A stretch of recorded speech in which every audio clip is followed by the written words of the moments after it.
I need no introduction. Well, maybe I do. It's Al Martins from Fence Armor. It's a React video time again. The kids are in and we're ready to roll. All right, well, let's see what they got for me today. We start on this video about a fence post in under 4 minutes. Removing one, that is. And this young boy has decided to stop his video game playing to go outside and do some work. There's an idea. I love that. Okay, so he's got a farm jack. It really reminds us of the big red post puller.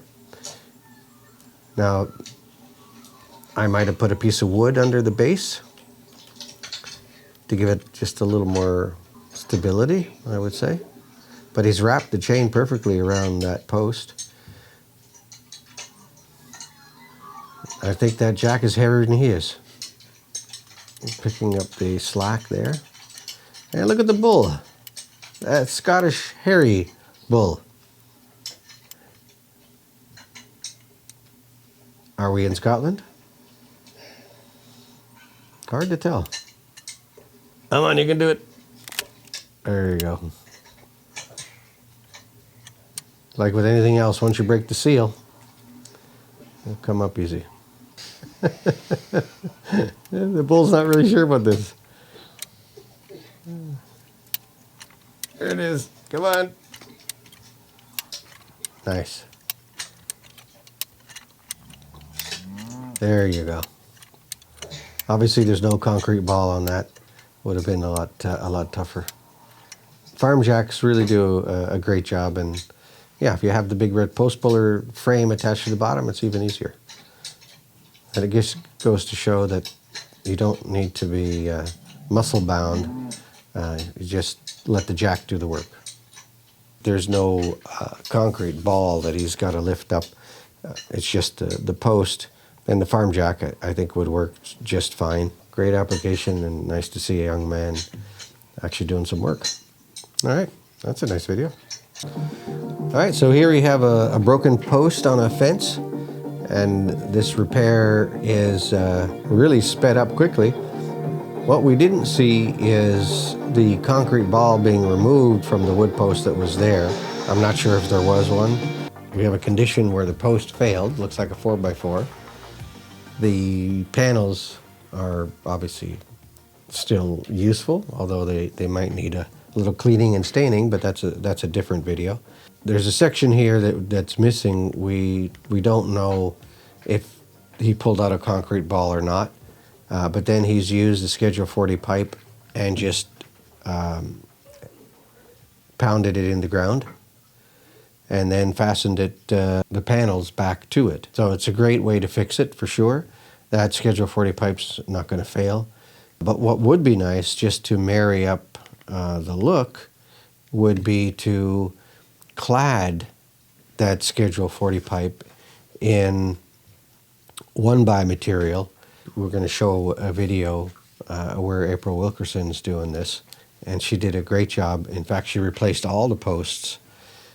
So you'd want to get that ball of concrete out of the ground. There's no point for it to stay there for future reasons. And of course, if there was that ball of concrete there, it might have been a little more difficult to pound that post in the ground, unless that concrete was all broken up. Great way to repair the fence.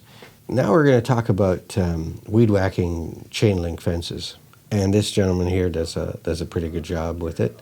The lawn mentor. It's a very common topic, and that is what you do with grass that's basically been interweaving with the fabric of your chain link fence.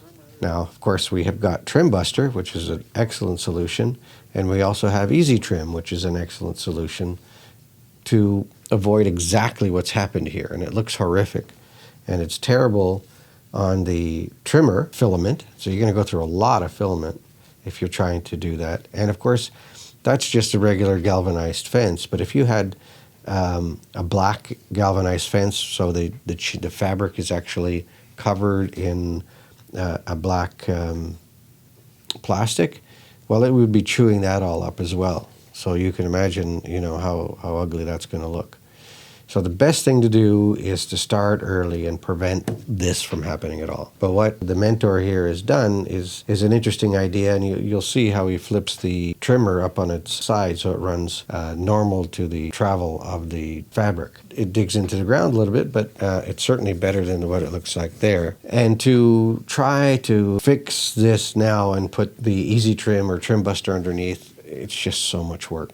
So I have to say that what he's doing here with the trimmer is probably the best solution. And maybe over a few years with that constant digging, as it were, around the fabric, the bottom of the chain, if they do it on the opposite side as well, they might get it so that the fabric is released enough that you could actually put easy trim or Trimbuster under it. I think it's a good way to start really clean up that look.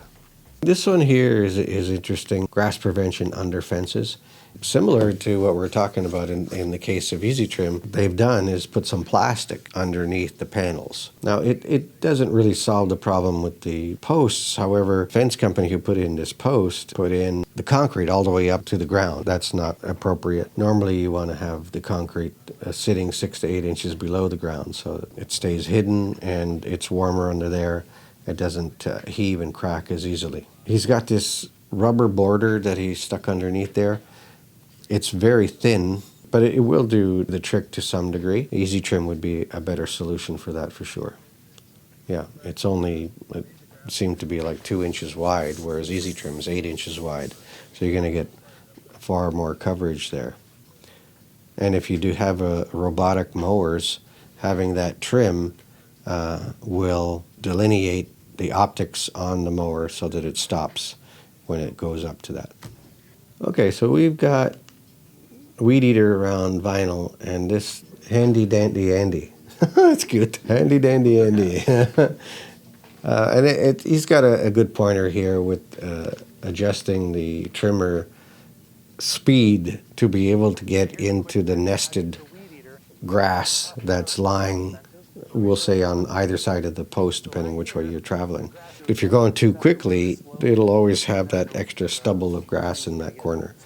And here he gives a good example of just varying the speed a little bit, slowing it down as it gets into the corner.